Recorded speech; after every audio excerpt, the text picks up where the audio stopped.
COVID-19 has had a very interesting impact on family health, and when we did a study of this, we found it wasn't completely cut and dry how it is. So one of the clearer relationships is if families had lost a job or lost income due to COVID, maybe they had fewer hours or whatever due to COVID, then that impacted their family health resources.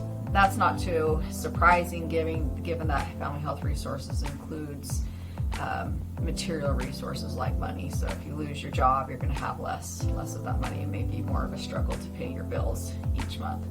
So there are direct relationships like that. But on the other hand, some families found a lot of benefits from COVID-19 as they spent more time together. Some of them saw value to it. What our research showed was that basically being together more as a family, that COVID-19 in some ways did for those living in the same household. And granted, there's some families that live outside of the household. So some of these families actually, because they knew they couldn't go and visit each other, they were more conscious of setting up like Zoom meetings as a family and other things, and that was for outside of the household. Sometimes they had more contact with their families outside of their household during COVID than they did before it was COVID, because you didn't have that pressure of making sure that you set up time. You just knew you could always do it, and then sometimes you didn't do it before COVID. But for those in the same household, they reported liking the time that they were able to spend more, feeling closer to their family on one hand. On the other hand, their family drove them nuts because they were with them all the time, and so sometimes it was annoying, and so it was both sides of the table.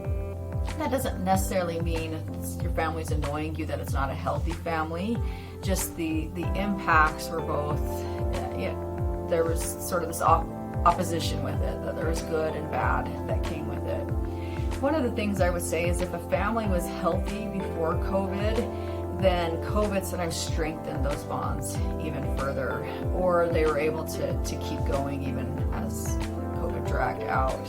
On the other hand, if the family already had a lot of family health issues, so if they were struggling to get along, if there's any domestic violence going on before, then COVID exacerbated it and made it worse. And so we did see more child abuse and domestic violence cases during COVID, just because families were together more and they didn't have the coping resources that they were used to. It was very stressful, sometimes where money was a concern or just health problems were a concern.